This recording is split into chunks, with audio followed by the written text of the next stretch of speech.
So you know that Garrett and I have been looking around for houses. I really like this neighborhood. Yeah, it's a great neighborhood. That's a cute house. What do It you is. think, Dad? Well, it is a beautiful house. I'll tell you though, when your mom and I were when we were in your position, we looked at a house. I think our real estate taxes were maybe 25% of our mortgage. Today they're 45%. So Yeah. I'm challenged that these folks are probably moving to get out from under the tax burden that they find themselves in. They're our age. They're competing now with you and Garrett for that middle price point. They're trying to get a more affordable lifestyle as they head into their retirement, and you guys are kind of moving up. So it's a great value, but the taxes that are associated with that are just unsustainable. Well, and it's unfortunate that this generation has to deal with that. Yeah, We it didn't have really to is. do that. And the state has so much going for it. If it wasn't for things like property taxes and the business climate, that's not, it's just a hostile business climate. We hate that.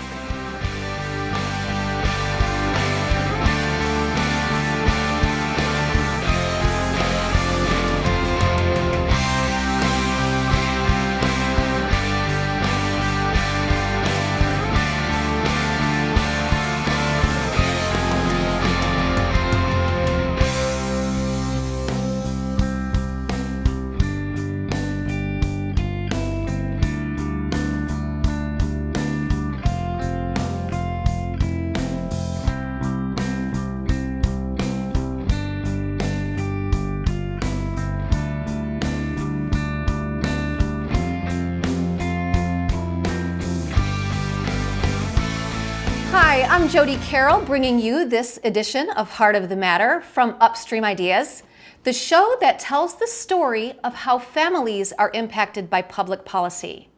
Here at my kitchen table, women, like you and those you know, will share their stories of how public policy is impacting their lives.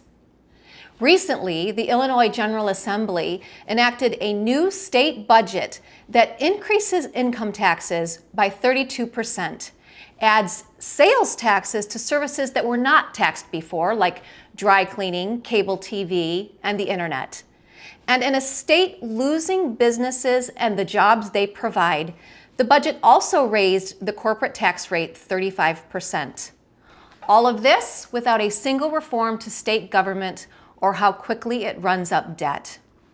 What do these tax hikes mean for Illinois families who are already paying the highest property taxes in the nation?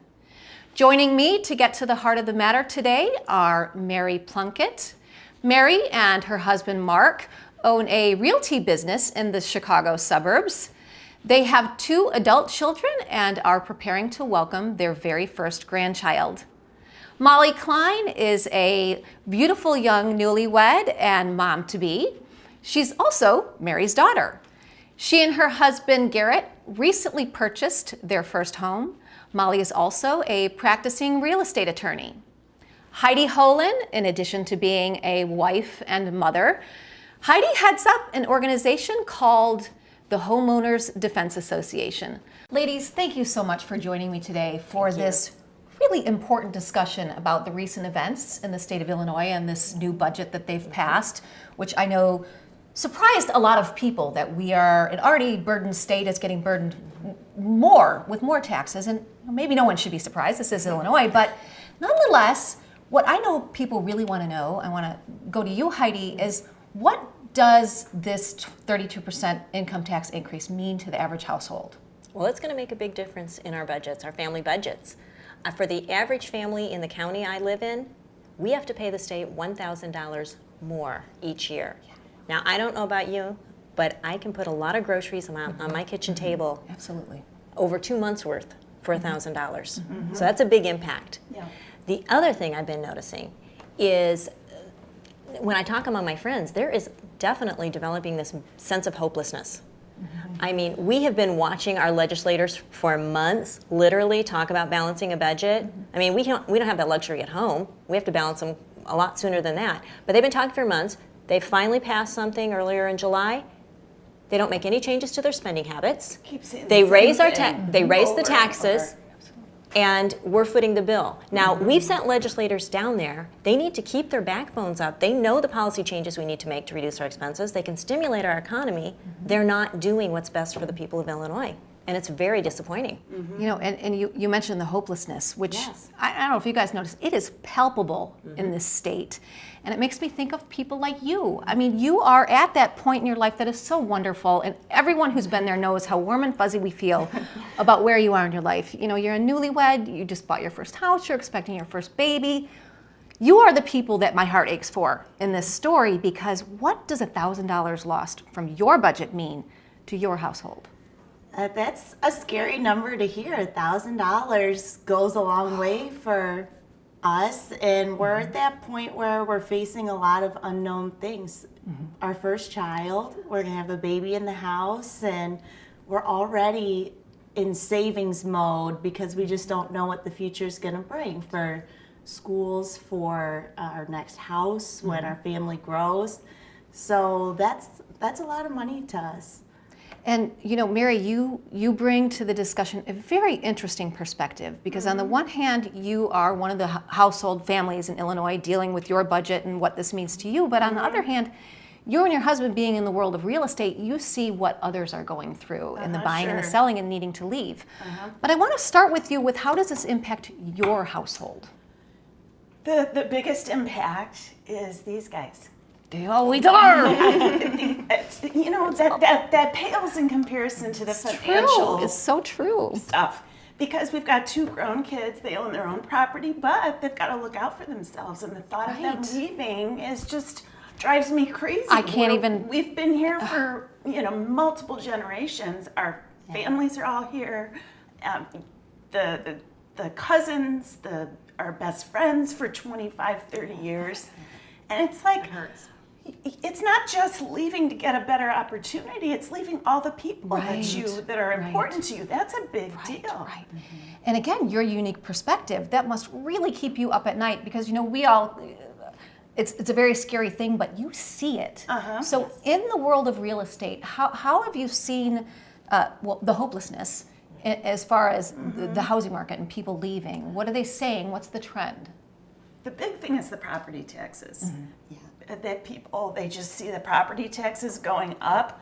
Their houses are worth what they were worth in 2004. Oh, that's tragic. The property taxes have doubled, and where's all the money going? The schools are failing, so if that's where the property taxes are supposedly going, It's one thing if you can see, If if you you're can getting see the some benefits benefits. of it. Exactly. She's such a smart girl. She is. There's another part of your story, because you're part of the millennial group. And if you ask me, it seems like you're the group we should be catering to a little bit, meaning not driving away and They're not the future. scaring out or keeping from coming in, because you're the vibrant group. You're making things, you're building things, you're creating businesses. So in your millennial world, what do you hear from your friends? Well, we have kind of 2 different mindsets that I see among my friends and family.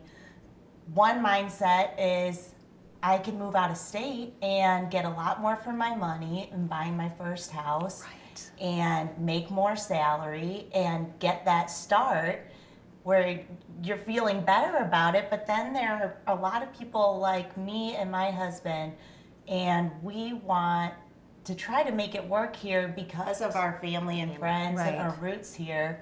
And we grew up here. Right. we shouldn't have to And that's, leave. no, we shouldn't have to No. leave. And You hear those stories all the time of people, we grew up here, and you probably hear them all the time. We grew up here. Both of us grew up here. I'm We in the can't middle of it stay. right now. Yes, so you have 2 college-age kids. Yes. I'm living this daily as they Yes. are making their plans.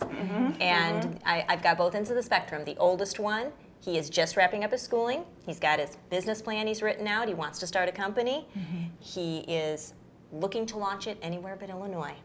This latest tax hike was bad, but he already That's knew about so the property tax. unfortunate. It's That's so ridiculous. Why are unfortunate. we driving our youngsters away? And And so businesses he they doesn't even get a create. chance to put down roots. His family's here, but he's not going to put his roots down here. And I know what's going on, and I can't You say can't no. blame You him. can't You blame him. can't blame him. I just sit here and say, just do it right near the border. Can you stay in Right. Indiana, Driving Wisconsin, so I distance. can get to you? And down in Springfield, nothing ever changes. And it doesn't so- change. No, but that's and then my younger one is just starting his schooling, And he says, I'm not going to commit to staying here either. Now, I guarantee you, if both of them leave in a few years, what's going to be sorry tying my for husband you. and I here? Right. Yes, So that's by true. driving out this generation, they're eventually driving out us. Well, it's excellent point. unsustainable. No, you can't sustain this. It doesn't work. And you run out of other people's money eventually. And Right. We joke about how Very if, smart saying. if we could get everybody to up and move to another state, we could. All Right, of our okay, friends, we'll all of our get it. family. Yeah, the list is like 100 people. If As we long could just as- get those 100 people to we- go with us. We leave the politicians behind.